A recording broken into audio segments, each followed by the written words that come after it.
I will commit to passionately worship God during the services of my church. In order for true worship to take place in our church service, our focus must be on God. That's got to be the focus. Now, the problem is that more times than not, our focus is not on God. We come to church and we go through the motions, but in reality, we are totally disengaged, or should I say totally disconnected. Instead of being focused on God, often we are more focused on ourselves and our own needs and our own preferences. In other words, instead of being God-focused, we are focused on self. Sometimes we're checking out what somebody else is wearing. Or maybe we suddenly notice the so-and-so's in church and we haven't seen them in a good while. Or maybe we're thinking about where we're going to eat lunch. Some of you are probably thinking about that right now. Too many times we are physically here, but mentally and spiritually we are somewhere far, far away. We're disengaged. We're disconnected with the worship that's supposed to happen when we come together.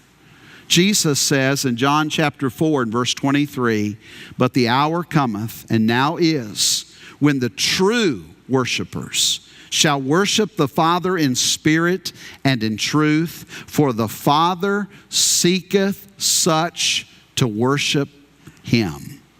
Notice that God is seeking those who will worship Him.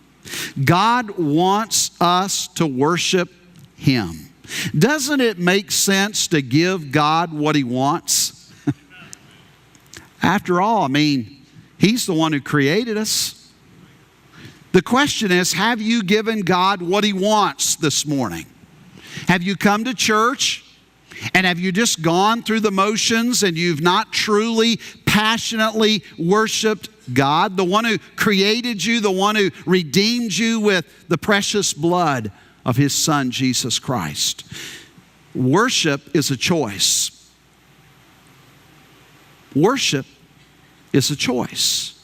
If you haven't worshiped God this morning, it's nobody else's fault but yours. It's a choice.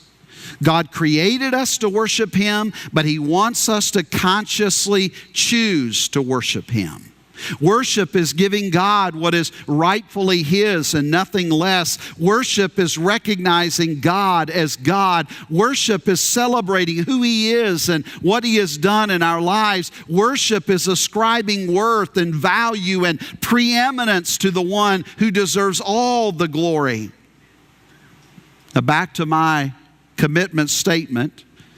I'm asking you today, or I'm encouraging you today, to not just worship, but to what? Passionately worship God. Sad to say, what most of us call worship is more like leftover energy, leftover time, leftover resources. I'm challenging you today to express your love for God through your worship of Him with all of your heart, with all your soul, and with all your mind. So, here's the 3 commitments again. Let's put them up there. I will commit to attend the services of my church on a regular basis. Will you make that commitment today? Number 2. I will commit to consistently pray for the services of my church. Again, will you make that commitment today?